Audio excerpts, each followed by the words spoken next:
प्रयागराज के करेली स्थित 60 feet road पर संचालित नाज हॉस्पिटल इन दिनों एक गंभीर मामले को लेकर के सुर्खियों में है। प्रसव के दौरान एक महिला की संदिग्ध मौत के बाद उसके पति ने अस्पताल प्रबंधन और वहां की चिकित्सकीय व्यवस्था पर गंभीर सवाल खड़े कर दिए हैं। जौनपुर जिले के रहने वाले दीनानाथ मौर्य की जिंदगी उस वक्त उजड़ गई जब सामान्य प्रसव की उम्मीद में अस्पताल लाए जाने के बाद उनकी पत्नी की जान चली गई। आज दीनानाथ अपनी नवजात मासूम बच्ची को सीने से लगाए हुए दर-दर भटकने और न्याय की गुहार लगाने को मजबूर हैं। इस हृदय विदारक घटना ने निजी अस्पतालों की कार्यप्रणाली, उनकी चिकित्सकीय व्यवस्था, मानकों और डॉक्टरों की योग्यता पर एक बार फिर से बड़ा प्रश्न चिन्ह लगा दिया है। हाल ही में इलेक्ट्रॉनिक मीडिया क्लब के नारद सभागार में आयोजित एक पत्रकार वार्ता के दौरान दीनानाथ मौर्य ने मीडिया के सामने अपनी पीड़ा खुलकर रखी। उन्होंने बताया कि उनकी पत्नी गर्भवती थी और वे पूरी उम्मीद के साथ 25 अक्टूबर को पहली बार नाज हॉस्पिटल पहुँचे थे। परिवार को उम्मीद थी कि यहाँ उनकी पत्नी को बेहतर और सुरक्षित चिकित्सा मिलेगी। जुलाई तक लगातार इसी अस्पताल में इलाज चलता रहा। दीनानाथ के अनुसार 17 जुलाई को प्रसव पीड़ा होने पर वह अपनी पत्नी को लेकर के अस्पताल पहुंचे थे। अस्पताल के स्टाफ ने सामान्य प्रसव से बच्ची के जन्म की बात कही, जिससे परिवार में शुरुआती खुशी का माहौल बन गया था। लेकिन यह खुशी चंद पलों की शामिल की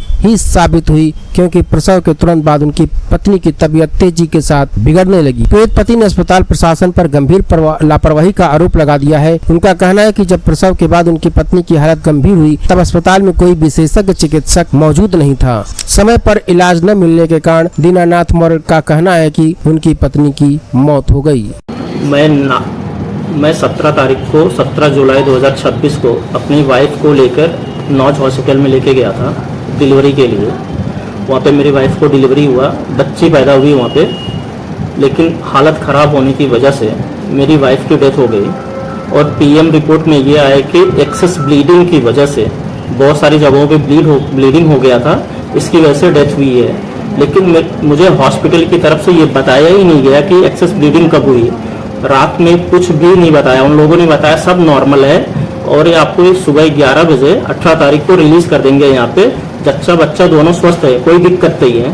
लेकिन जब 4 बजे के बाद मेरी मम्मी ने बताया कि इसकी डेथ हो चुकी है, बच्ची की डेथ हो गई है, भैया बच्ची है नहीं, मेरी वाइफ है नहीं अब।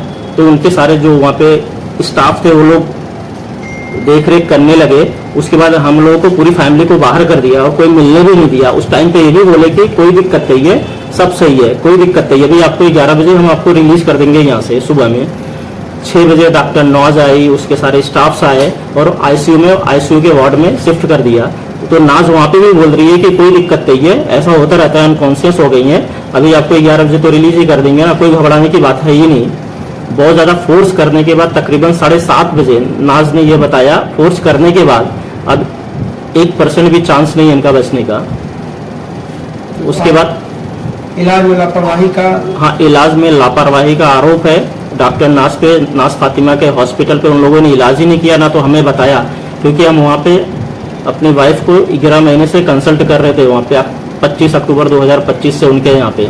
और उन्होंने आश्वस्त किया था कोई दिक्कत नहीं होगी, फ्यूचर में कभी कोई दिक्कत भी नहीं होगी, जच्चा बच्चा दोनों स्वस्थ रहेंगे यहाँ पे। हमारी मांग यही है कि हॉस्पिटल बंद होना चाहिए। जितने भी वहाँ पे स्टाफ है, जिन लोगों ने इलाज किया था, इंक्लूडिंग नाज फातिमा, उनके अगेंस्ट FIR दर्ज हो, हॉस्पिटल को सील करें और नाज फातिमा उनके स्टाफ के ऊपर कड़ी से कड़ी कार्रवाई हो, उनको आजीवन कारावास हो कम से कम। इसकी शिकायत आपने कहाँ की? हमने सबसे पहले रिपोर्ट यहाँ पे थाने में दर्ज करवाया। थाने के जो भी इंचार्ज धनंजय पांडे थे, कोई एक्शन लिया ही नहीं उन्होंने। कम से कम 13 दिन घुमाया है थाने वालों ने, 13 डेज, तब तक 13वीं बीत गई थी। श्राद्ध लिया था, मैं ही श्राद्ध लिया था, मैं ही आ रहा था। 8 से 10 बार तो आया होगा उस दौरान, और सब दिन टरकाया है, यहाँ पे जाइए, यहाँ पे काम हो जाएगा, ये हो जाएगा, वो हो जाएगा। और इवन नाज फातिमा के हॉस्पिटल में वहाँ पे रिपोर्ट्स, उसके बाद की जो रिपोर्ट्स लेने के लिए गए तो उसने रिपोर्ट्स नहीं दिया। वहाँ पे 4 बार गया था मैं, 4 टाइम्स। इसका मतलब ये है कि उसने लापरवाही किया इलाज में। ये तो मेरा नाम है दीनानाथ मौर्य।